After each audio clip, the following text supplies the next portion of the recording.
Next up is DBT models. Models are nothing just SQL scripts containing select statements, and these are SQL definitions which are then materialized as tables or views or incremental or ephemeral. We need to keep one thing in mind, that names of models are created by DBT based on the exact file names. If my file name is stg_customers.sql, in my Snowflake, the table will be created as stg_customers.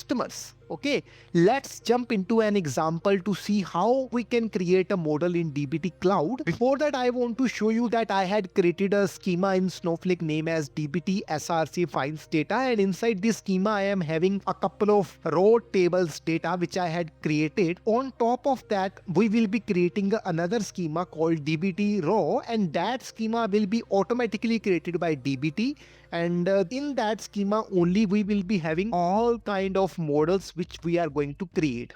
Okay, let's create a first model. For that, I will just go click model here, or I can even click on this create new. I have an option of new file. Okay, and second option is I can just click on this create new, and I can say save as, and here I will just select models, and inside the models I will select examples. Then I will name this file as, let's say, stage_customers. Okay, we will first create a model based on customers, and then I will click on OK. And it had created my stage customers.sql. Here now I will write my select query with a CTE, for which I want to create a table in my Snowflake. So I had written this select statement. Here I am creating a CTE, and I am doing some kind of transformations on my source row schema which I had just shown you. And I am using dim customer to do all these things. And on top of the CTE, I am doing select star. Let me show you this table first. I will just copy paste this table. I will show you in Snowflake. This is my dim customer row data. It is how it looks. We have a couple of columns, and we are using few of these columns to create our first model in Snowflake. Okay, I will just save this, and once I click on Ctrl+S, you can see that dot is gone and this is saved. Okay, once my file is saved, I will go here and I will write dbt run, and I will not hit enter. I won't here pause for a second. Okay, if I just hit enter and run dbt run, it will process all my SQL files present in the models. As you can see in my model, I am having 3 files: my first DBT, my second DBT, and staging customers. If I just hit dbt run, it will create 3 tables inside a new schema. Okay, I will show you that also, but first I only want to process this staging customers SQL. For that, I will say -s staging customers.sql, and I will hit enter, and it started running, and it's running, and perfect. It had successfully ran my staging customer SQL file. Now if I go to Snowflake and if I just refresh, you can see a new schema created, and it is having one table which is known as staging customers table. Okay, let's query this table as well. Let's query this. I will just copy paste this name, and I will see whether I am having the data or not.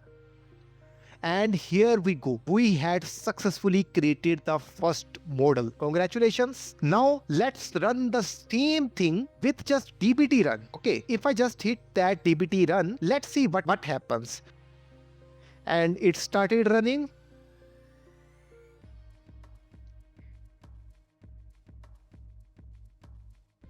And perfect. It ran successfully.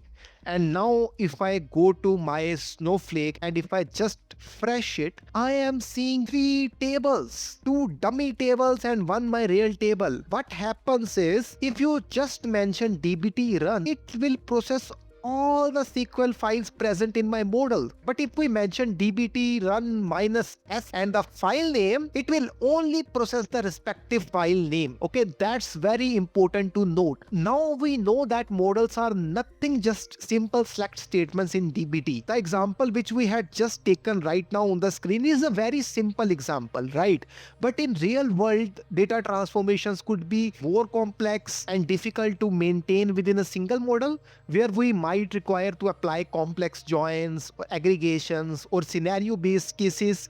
That's why ideally we should break complex stuff into different models. Okay, and dbt provides us a ref function to achieve this. Okay, in dbt Ref is a Jinja function used to reference other models, seeds, or snapshots within your project. It is considered the most important function in DBT because it enables the modular stacking of models. Let's see that in action. For that, I will create another file. This time I will create file from here. I will right click here and I will click on the new file and I will create a file name, let's say th_orders.sql, and I will click on create, and here I will write some code. And here I had written some code. I had used sales order from my raw schema, okay, and this is how I am referring this staging customers by joining with my sales orders table. Okay, this is how we can handle all the complex stuffs where we can literally refer other SQL files using ref function. Okay,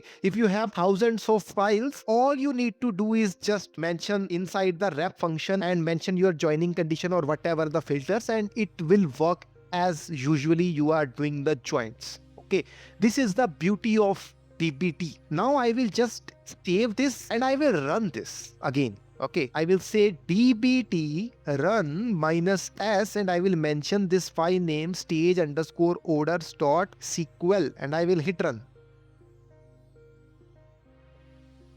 And perfect. I can see that my DBT had ran my staging orders SQL file as well. Let's see that table created in my Snowflake, and I will just refresh my Snowflake. And here we go. We have the table.